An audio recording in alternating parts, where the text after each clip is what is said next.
안녕하십니까. 이어서 광주 전남권 뉴스입니다. 어제 광주와 전남 지역의 코로나19 확진자 수는 4천여 명을 기록해 지난주 일주일보다 1,000명 넘게 늘었습니다. 코로나19 재유행과 휴가철이 맞물리면서 한 달 넘게 확진자 수가 꾸준히 늘고 있는데요. 휴가철 이후가 더 걱정입니다. 보도에 양창희 기자입니다. 광주 5.18 교육관 주차장에 코로나19 검사 창구로 쓰일 가건물이 들어섰습니다. 오는 11일부터 임시선별검사소로 쓰일 예정입니다. 지난 5월 31일 시청 임시선별검사소가 문을 닫은 지 70여일 만 코로나19 확진자가 크게 늘고 검사 수요가 많아지면서 임시선별검사소 문을 다시 여는 겁니다. 최근에 다시 재유행함에 따라서 지금 현재 설치 준비를 하고 있고 병상을 계속 늘려가고 있고 최근에 이제 136병상까지 늘렸고요. 6월 말 300명대까지 떨어졌던 광주 전남의 신규 확진자 수는 6주 연속 증가해 최고 7,000명대까지 늘었습니다. 확진자가 주마다 2배씩 늘어나는 이른바 더블링 현상은 주춤하지만 증가세는 여전합니다. 특히 8월 들어서는 이동이 잦은 휴가철의 영향 등으로 엿새 연속으로 일일 확진자가 5,000명 이상을 기록했습니다.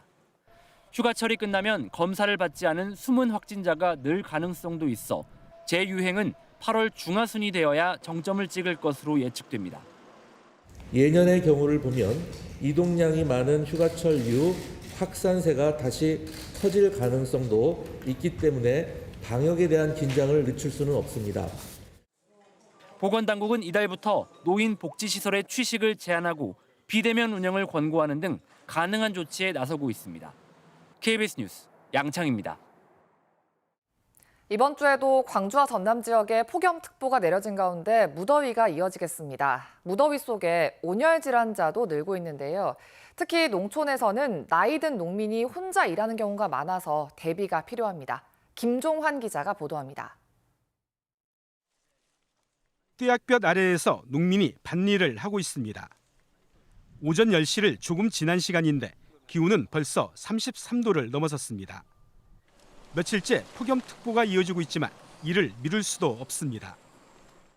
하지 말라고는 하지만은 작물이라는 게 수확하는데도 때가 있는 거고 심는 것도 때가 있기 때문에 어쩔 수 없이 하게 돼 있습니다. 깻잎을 재배하는 시설 하우스입니다. 차광막도 없고 양쪽이 막혀 있어서 몸을 조금만 움직여도 구슬땀이 흐릅니다. 열 때문에 사람이 받는 스트레스를 측정했더니 32.2도씨를 나타냅니다. 산업장에서는 WBGT라고 하는 온열 스트레스 지수를 활용하고 있습니다. WBGT가 32.2도씨 이상이 됐을 때는 1시간에 15분 이상을 작업하면 안 되십니다. 그러니까 결론적으로는 한낮에는 농작업을 피하시는 것이 오전 9시 이전이나 오후 5시 이후에 일하고 수분을 충분히 섭취해야 농촌 온열 질환을 예방할 수 있습니다.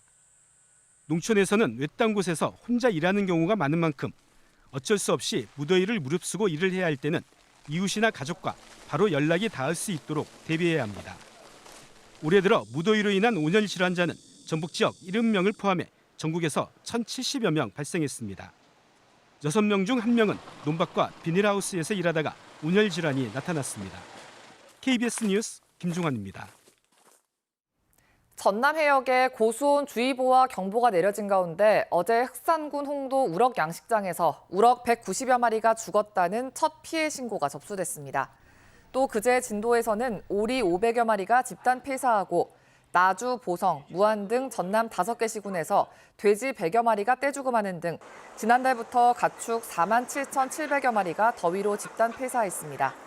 전남도는 축사에 물을 뿌려 더위를 식혀주고 양식장은 취수 조절 등으로 고수온 피해 예방에 힘써달라고 당부했습니다.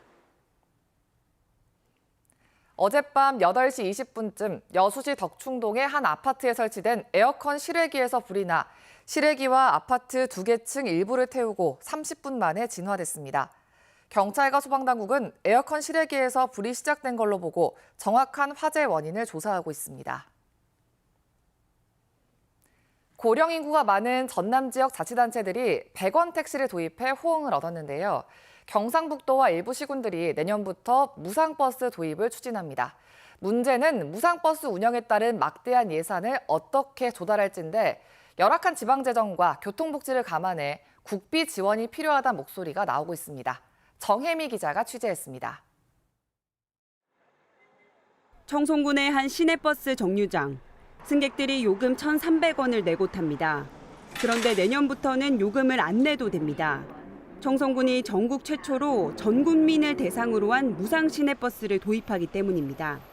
1,300에 내는 돈도 뭐 작은 돈이지만 그래도 약간 뭐 부담이 오거든요. 자주 다니다 보면 뭐 지역 경제도 많이 활성화될 것 같고 또 많이 또 편리해질 것 같습니다.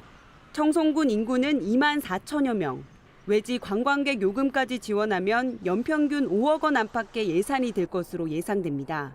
여기에다 기존 시내버스 보조금 20억 원도 계속 지급해야 하기 때문에 재원 마련이 관건입니다. 버스가 빈 차로 다니는 경우가 참 많습니다. 노선 버스가 다니지 않을 수도 없습니다. 이것이 바로 복지인데 그러면 우리 군이 재정을 부담하기는 너무나 큰 부담을 하고 있습니다. 경북도 역시 내년부터 만 70살 이상 노인을 대상으로 한 무료 시내버스 도입을 추진합니다. 어르신 무료 승차 지원 조례를 다음 달쯤 발의하고 내년 초 시범 사업을 거친 뒤 모든 시군으로 확대할 계획입니다. 경북의 무료 승차 대상 노인은 39만 7천여 명, 연간 400억 원이 넘는 예산이 들 것으로 추산됩니다. 하지만 도비와 시비로 나눠 부담하더라도 경북 시군들의 평균 재정 자립도가 10%대인 상황에서 재원 마련이 쉽지 않을 것으로 보입니다. 지방대로만 하기는 좀 부담이 있는 부분이 있어서 국비 지원도 건의를 하고 안 된다면 자체적으로 도하고 시군하고. 경기도 화성시와 충남도 등에서도 어르신과 청소년 등이 시내버스를 무료로 이용하고 있고 대구시 역시 어르신 무상교통카드 지급을 검토하는 등 전국적으로 무상교통이 확산 추세입니다. 교통복지와 지역경제 활성화에도 크게 기여할 것으로 생각됩니다. 그렇지만 지방정부 재원만으로는 재정 부담이 너무 가중됩니다. 따라서 국비 지원이 절실하게 요구되는 부분입니다. 농어촌 소외 지역의 교통복지 확대를 위해 정부의 재정 지원 논의가 필요한 시점입니다. KBS 뉴스 정임입니다. 장흥군이 물축제로 얻은 수익금 4천만 원을 기부했습니다. 장흥군은 제15회 정남진 장흥 물축제에서 발생한 수익금 1억여 원 가운데 4천만 원을 유니세프와 전남사회복지 공동모금회 등 4개 단체에 기부했다고 밝혔습니다. 코로나19 영향으로 3년 만에 개최된 올해 장흥 물축제는 지난달 30일 개막해 어제 폐막했으며 방문객 60만여 명이 찾은 것으로 집계됐습니다.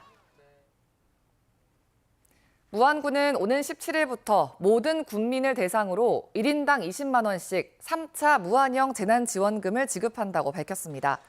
3차 지원금 전체 규모는 182억 원으로 지난 6월 30일부터 신청일 현재까지 무안군에 주소를 둔 사람이면 누구나 받을 수 있습니다. 재난지원금은 주소지 읍면동 사무소에서 무안사랑 상품권으로 지급됩니다.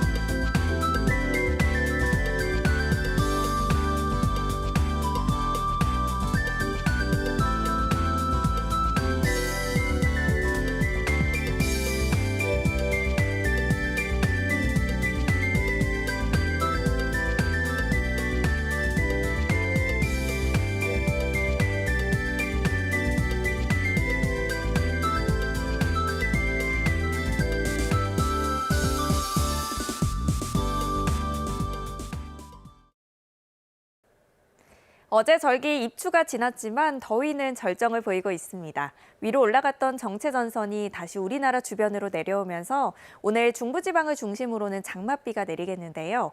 광주 전남 지역은 아직은 정체전선의 영향을 받진 않겠고요. 오늘 흐린 가운데 한낮 기온 광주 32도, 순천 34도, 강진 33도로 덥겠습니다. 32도 안팎의 무더위가 이어지면서 폭염주의보도 발효 중입니다. 체감온도가 32도를 웃돌 것으로 예상되니까요. 더위에 건강 조심하셔야겠습니다. 무더위 속 전남 동부 내륙에는 5에서 20mm의 소나기 예보 들어있고요. 전남 서해안 지역은 강풍이 불겠습니다. 안전사고에 유의하셔야겠습니다. 다음 자세한 지역별 날씨입니다. 아침 기온 어제와 비슷하거나 1, 2도가량 높게 시작하고 있고요. 한낮 기온은 화순 33도, 영광 32도로 후텁지근하겠습니다. 보성과 광양의 낮 최고 기온 32도로 어제보다는 1, 2도가량 낮겠습니다. 목포의 한낮 기온 31도, 강진 33도, 해남 32도까지 오르겠고요. 신안을 비롯한 도서 지역은 30도에서 32도가 예상됩니다. 서해남부 먼바다는 내일 오전까지 바람이 강하게 불고 물결이 최고 2.5m로 다소 높겠습니다. 당분간 무더위가 계속되겠고요. 목요일에는 장맛비가 내리겠습니다. 날씨였습니다. 미얀마 군부의 반체제 인사 처형을 규탄하는 집회가 광주를 포함해 전국에서 열렸습니다. 8888 광주 공동행동은 어제 광주 유스케어 광장에서 집회를 열고 최근 미얀마 군부가 민주화 인사들에 대해 사형을 집행할 것을 강력히 규탄했습니다. 미얀마 광주연대도 성명서를 내고 자국민 학살을 중단할 것을 미얀마 군부에 요구하는 한편 한국 정부가 미얀마 민주주의 회복을 위해 대응해야 한다고 주장했습니다.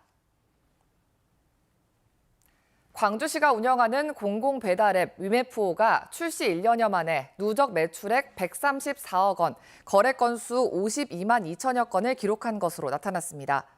광주시는 민간 배달앱의 중개 수수료가 최대 12.5%인데 비해 위메프오는 2%로 저렴한 만큼 공공배달앱 사용으로 지역 소상공인의 영업이익이 늘었을 것으로 추정하고 있습니다.